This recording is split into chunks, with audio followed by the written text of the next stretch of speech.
Yo, yo, yo, yo, yo, yo, yo. What's going on, my fantastic family and friends? It is your boy, Mr. Dominique, aka the Scorpio King, baby. And I'm right back at you with another episode of Dom's World from right up top. You know the routine, family. You got your world and I got mine. Let's get right into chopping it up this lovely morning. Chop, chop. Let's get right into chopping it up, baby. Let's get into it. So, family, what I want to talk about this morning, let me go ahead and moisten the throat up real quick before I get into this one.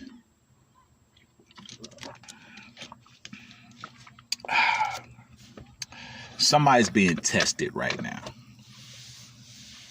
You, as a matter of fact, you who watching this video, you who listening to me right now, you are either being tested as we speak, and you're watching this video in between that happening. You've either been tested and you didn't handle it properly, and that's why you're watching this video now. That's why God sent this video to you. Or you're about to be tested, and God is using this video to prepare you. Let me run that back to you one more again. You are about to be tested right now. Whoever you are listening to this video, you are about to be tested by the devil and his dark ones, the devil and his demons, the devil and his minions. You are about to be tested, my friend. Right now, it is about to happen. And it is about to happen. That's why you're watching this video. It has either already happened and you are watching this video so that you can know what happened to you and how to analyze what happened to you. Or you're watching this video because it is about to happen to you and God is trying to prepare you, baby. He is trying to warn you for the test that is coming your way by the dark, demented, devious, deceitful one. The Prince of Darkness himself is about to test you. What do we do in these situations when we're being tested by the devil and his demons? What do we do when we're being tested by God? You know what I'm saying? God tests us sometime too. God tests us to strengthen us. You know what I mean? Excuse me. When God brings a test into our life, it is to strengthen you and prepare you to the next level. Because when you pass one of God's tests, you level up. You spiritually go to a higher level. God don't take you through a bunch of tests for no reason. When God tests you, baby, and you pass, there's a reward.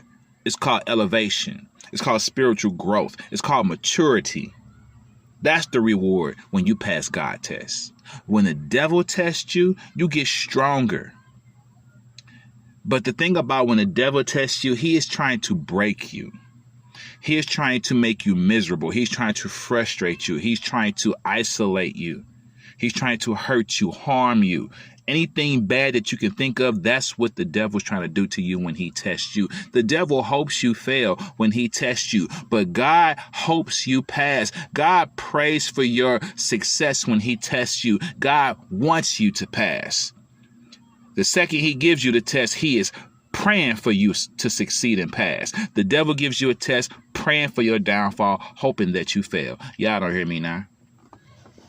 You don't hear me, do you? You better listen. You better listen. Don't just hear me. You better listen.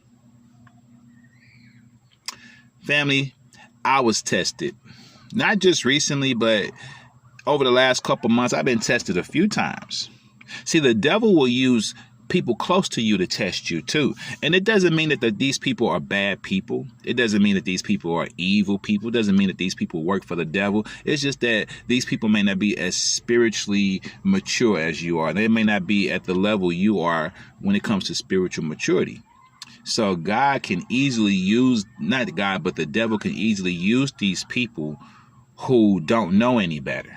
They could just be having a bad day, having a bad moment, be in a bad mood. It could be a bad month, a bad year, a bad time for them. And the devil creeps right on in and use them to hurt others. He'll use them to hurt you. The devil, if he catch your mama at the right time and she's got enough trouble and bad things going on in her life, the devil will use her to hurt you.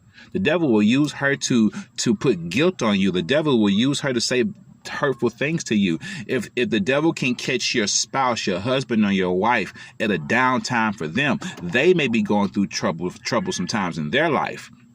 They may be at a dark period in their life. They may be at a frustrating and dark time in their life, and the devil will creep in and use them to say hurtful, spiteful, mean things to you. It's not so much that they're evil. It's just that the devil is using them right now, and they are unaware of it. You got to understand that the devil's greatest trick is getting people to believe he don't even exist. Even somebody that you love and care for, your mama, your dad, your husband, your wife, even your own child, may not believe in the devil. You do, but they don't. And that right there is dangerous because he can use them because they don't even know that they're being used. It's a slippery slope, family. I was being tested over the last couple months. I'll give you an example of one of my tests. I got this new coworker this year. It's an older guy. I'm 45 years old. This guy's like 62 or something like that. And he's a strong spirit too. I'm a strong personality. I'm a strong spirit. And so is he. But I get along with people quite naturally. But this guy I wasn't getting along with so much because he was just rubbing me the wrong way. I'm just going to be honest with you. I'm going to be transparent with you, family. When we met each other, he was cool, of course, but then every day we came to work more and more. I guess he tried to be like a friend, tried to be my friend, which is okay. You know what I'm saying? Like, I'm okay with that. We could be work buddies. We can be work friends. But I feel like he was trying too hard. He was trying to crack jokes with me. He was trying to display a sense of humor with me that was confusing to me because I didn't know him well enough to understand his sense of humor. I just didn't know him well enough to understand if he was being, is he serious or is he trying to be funny? Is he being sarcastic or is he trying to be funny? Honestly, I didn't know because I don't know him that well. And I took it as he was trying really hard to be my friend. And so he was trying to crack jokes with me that people who I know very well can crack those jokes with me, but I don't know him like that. So when he was trying to crack those jokes with me, they were rubbing me the wrong way. They just didn't sit well with me. So he became annoying to me. It is what it is. I'm just being transparent with you. He became annoying to me. But at the same time, I could tell through my intuition that even though I was confused because I didn't know him well enough to make a clear judgment call, I really did truly feel that he was just trying to be my friend. He was trying to be a part of the crew. He was the new guy coming in and he was trying to just fit in with us and he was trying to go through me to do it. I guess he felt like if I could be friends with him, I could be friends with the rest of them. I don't know, but he targeted me. And I just, I was annoyed by his personality, but at the same time, I knew that he wasn't being ignorant. I didn't get that. He wasn't trying to be mean. He wasn't trying to be standoffish. He was just trying to fit in. So I knew I had to take it upon myself, family. When it comes to the test that I felt was in this for me, was to not be so quick to judge this guy. I don't know him well enough to judge him. But starting off, he rubbed me the wrong way, and I could flat out tell you I didn't like him. But I gave it time, and I understand his personality a little bit more now. Now, I still don't really like him. I'm being honest. I still don't really like his personality. I don't like his sense of humor. I don't like his like he says things, but then his actions do something different. And he's 60-something years old, so I'm looking at him like, you should know better. I look at him like, he should be like a big brother to me, but yet I feel like I have to tell him sometimes, like, dude, we at work, you need to, we can't be doing all that, or you can't be saying all that, or you can't say this around the kids or do that around the kids, so if I'm honest with you and if I'm transparent with you, I don't care for him at all. I don't really care to be working with him. I don't care to have him around me. But the test I found in that was not to be so quick to judge him and isolate him and just treat him mean. I talked to him. I'm nice to him. I'm kind to him. And just recently, I've come to learn about some things that he has going on in his personal life. Help me to understand him a little bit better. I've been working with this guy since September. So I've already drawn a conclusion that I don't care for him. But because I was patient and I wasn't mean to him, I was patient. I still decided to be kind, and I was patient in giving him a chance to, giving myself a chance to learn more about him. I'm glad I did. There's some things going on in his life that help me understand why he acts the way he acts, why he thinks the way he thinks. Now, at the end of the day, he's still not somebody I would hang out with. He's not somebody I'm going to go sit in the break room and chit chat with. He's just not. He's not my kind of guy. But I understand him a lot more now, and I understand why he is the way he is. And if I'm gonna make a judgment call, he's not an ignorant guy. He's not a mean guy. He's just not my kind of guy. That's all. That's it. He's not somebody I would hang with, but at the same time, he's not somebody that I consider to be mean, evil, and ignorant, or a demon in disguise. He's just not my kind of guy. Does this make sense? It's not somebody I would call a friend, somebody I would hang with.